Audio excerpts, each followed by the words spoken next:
So look, the way I look at this, and I want you to tell me if I'm off base or not, you are basically the swing seat in a key swing state. Is that a fair assessment of your congressional race? That's absolutely right. So in Nevada, this is the best pickup opportunity that Republicans have to flip a House seat. And it goes further than that. If I'm able to carry this House seat, Sam Brown will almost certainly beat Jackie Rosen in that very crucial Senate race. And it means that Donald Trump should be able to win Nevada, which obviously plays a big role in the Electoral College. So it's a very, very important seat.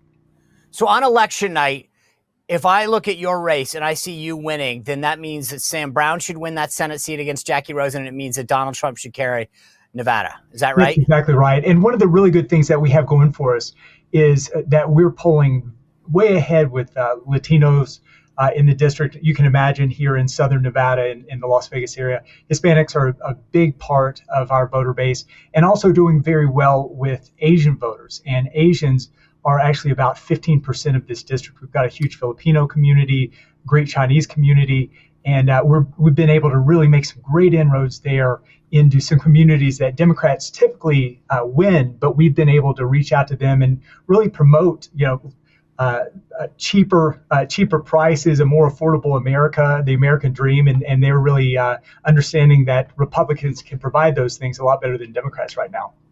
So I remember when John Porter used to be the member. I think I was still on Capitol Hill then. But this is definitely, it's switched hands a bunch of times. It's gone back and forth. Joe Heck was a Republican. Dina Titus, they're Democrat. Why is Susie Lee, the current incumbent who you're challenging, been able to hold on for the last 3 terms, albeit by narrow margins? So with Susie Lee, she's never won this district by more than 4 points. It's always been very close, and she's become more and more scandal plagued. One of the issues that she has is that no member of Congress has violated the Stock Act. No member of Congress has made more money from the insider trading using the knowledge that you have as a member of Congress than Susie Lee, who started out as a multimillionaire. Should I be tracking her?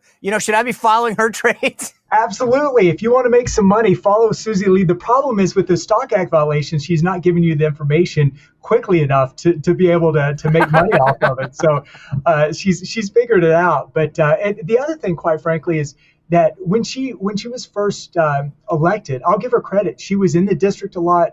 If you called her with an issue with your VA issues, with your Social Security check was late, your kid wanted a tour of the Capitol, her team or she would get back to you. And the last 2 or 3 years, it just has not been like that. She hasn't got back to the district very often. She's sort of abandoned us. And quite frankly, I mean, she's a person who's got 14 houses and is worth $20 million. And she just doesn't seem to care about the working people of this district. And so while she's out living this great life and going to her 14 houses and taking the money that she got from the Can I just say, why do you, when does she own like 14 rental properties? Does she own 14 like homes that she visits? It's a mix. And that's one thing that's really interesting is she's one of these Democrats who is very against corporations owning rental homes and making it possible for more people to buy, houses, affordable houses, and making sure that corporations don't jack up the prices of especially entry-level houses. And she owns like 10 of them. And so she's she's just a fraud when it comes to a lot of these issues. But first and foremost is protecting people's ability to buy homes who are, lower income or just starting in their careers. I mean, she's just a fraud. All right, so I do this map to 270, I don't know, every few weeks. And every time that I want to put Nevada in the Trump column, somebody really wise says, hold off. It's like Lucy in the football. We always feel really good. Then the culinary workers and all the unions come out on election day and all of that vanishes. Why is this year different if it is? It is, and I'll tell you there are a few reasons why. Number one is when you look at the polling, Donald Trump has been able to hold his lead very steadily in Nevada, much more than the other swing states. And so when you look at the 6 or 7 swing states, he's always up in Nevada. And the reason for that, Sean, is because he's been able to reach out to those culinary workers by things like no tax on tips, which, all the Democrats have jumped onto and pretending like they came up with it. And obviously people understand that this was Trump's idea. It's a passion of his. It's something that I will work with him to make sure that we pass. And the other thing is right now in Nevada, prices have increased more than most other states, and it's housing, it's gas, it's groceries, and people who are, culinary workers, people who make a nice living working on the strip, whether they're dealers or waiters, waitresses, cleaning rooms, whatever. They make a good living, but times are tight because you're paying $5 for a gallon of gas. You're paying $4 for a loaf of bread that was $1.50, 3-4 years ago. And people have had enough. And people understand it's these democratic, big government, big spend, anti-domestic energy production policies that have created the life that we're living in right now. Is your ability, let me ask you this, is the ability to beat Susie Lee resource driven, at least partially? Meaning, do you have the funds and the resources you need to beat her, and how much has that played into the inability of her or of others to do that in the past 3 cycles? Some of it is that. I mean, look, no Republican is ever going to outspend in a district like mine an incumbent Democrat. It's very, very difficult, but we've been able to raise the money that we can do what we need to do. I mean, we're going to be on TV. We're going to be able to mail and do all the digital ads and all the things that you have to do in a modern election. But one thing that is crucial is that we, in our primary, which was a 7-person primary, it was a $5-6 million primary, we won that primary fairly easily. And it wasn't because we outspent everybody. It was because we knocked 24,000 doors. And I'm so proud to have the ground game that we have. We've been able to make great inroads with so many different communities. The nonpartisan voters are about 36%. They're actually the largest of Republican, Democrat, nonpartisan. They're the largest portion of voters, and nonpartisans are the people that we're after. We have to assume that the Republicans will be on our side, will be on President Trump's side, and the Democrats, it'll be hard to win a lot of them. But we understand that the nonpartisans are where it's at, and that's our focus. And as long as we keep being effective with explaining our vision, which is to improve America, make America affordable again. And I truly believe our best days are yet to come, but they won't be if we keep reelecting people like Susie Lee and putting people like Kamala Harris in the White House. So what's the ground game look like out there? Not just yours. Obviously, you sound like you're knocking on a ton of doors. Is the Trump campaign in heavy in this? Absolutely. I'm so proud to see the number of volunteers when I go to a Trump office, and he has several in Southern Nevada. I see my signs, I see Sam Brown's signs, I see the Trump signs. But what I see the most of all are people who don't necessarily look like you and me. I mean, it's not a bunch of 40, 50-year-old good-looking guys. You mean good-looking guys?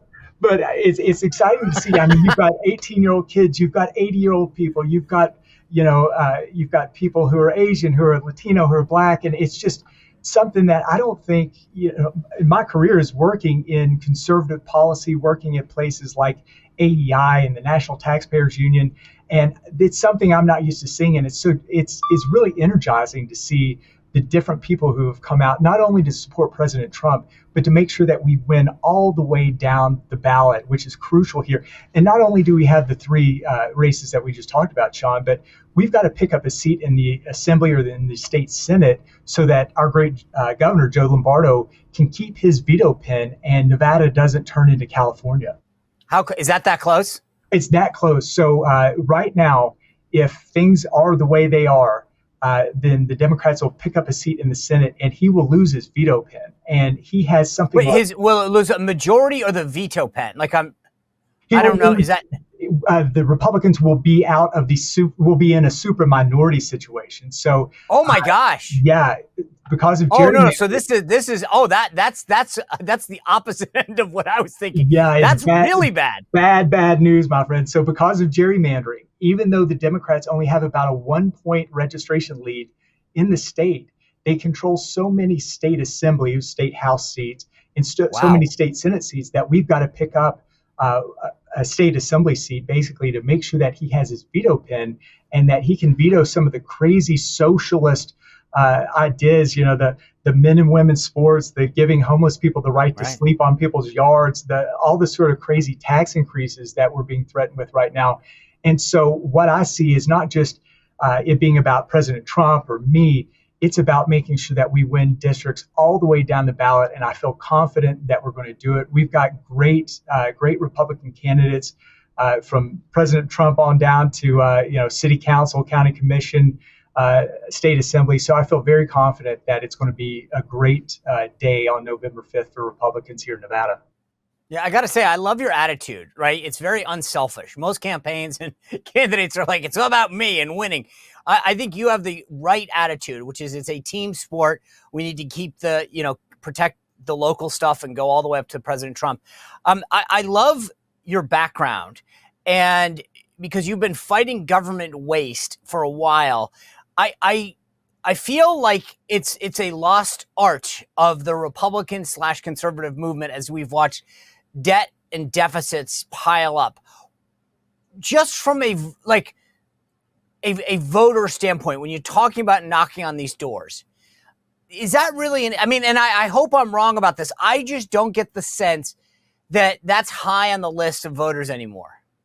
It matters to voters when you put into perspective the fact that the reason why we're in this inflation crisis, the reason why we're paying so much for mortgage, so much for interest right now is because of government's runaway spending. We're printing money we don't have to pay for crap we don't need. And my job working for the National Taxpayers Union, writing for Citizens Against Government Waste, I used to go do the Golden Hammer column for Washington Times. That's a real passion of mine. And the reason is because people's tax dollars should be respected. People work their butts off to make the money that government then takes. And every dollar that government takes should be spent responsibly. And so when you talk about the fact that the reason it's more expensive to buy something right now, the reason why housing is almost unaffordable is because your member of Congress brought home the bacon and they said, isn't it great that we now have a Little League field named after me? The flip side of that is to get to that point, you send a bunch of money to DC, it's basically laundered, and the bureaucracy takes 20, 30% off the top before it's sent back to have that Little League filled. And so one thing I want to make sure to do is to make sure that tax dollars are protected, and I fought my whole career to do that. But do voters, when you knock on their door, where does that rank, right? I imagine that immigration is a big issue. I think for a lot of these culinary workers, it's the tax issue and the economy, inflation, as you mentioned. Where does that rank? Spending, the cost of living is the number one thing. I mean, people, it's hard to make ends meet. The prices that people are paying for rent and mortgage right now are just completely skyrocketing here in Southern Nevada. And if you're having to take out, credit card debt to pay groceries, if you're making choices about, do we pay the electric bill or the water bill? And those are the sorts of decisions I remember my mom making when I was a kid. And we were doing things like finding quarters in the sofa to make sure that she had money to drive to work the next day. I understand what that's like, and I understand why the price of living is the number one issue. The other issue that you mentioned that I hear second most, though, Sean, is absolutely the border. We've got to close the border. We've got more than 20% of the people from this district who are first or second generation legal immigrants. And so, you and I, everybody's concerned about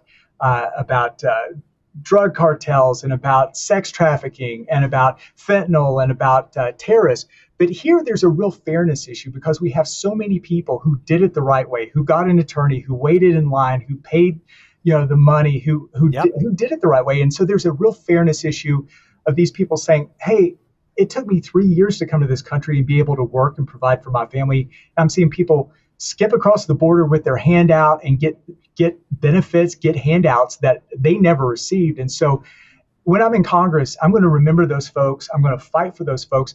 I'm going to secure the border, work with President Trump to make sure his border wall is built. But also we have to look at immigration more holistically and accept that one of the reasons why we're having this crisis right now is because of the Biden-Harris administration and people like Susie Lee. It takes 5 or 6 years for somebody who we want to come into America to come in legally. And they get to that point where they're, I don't want to wait 5 years. I'm going to just, hop across the river and get to work. And we've got to make things a little easier for those good people who want to do it the right way.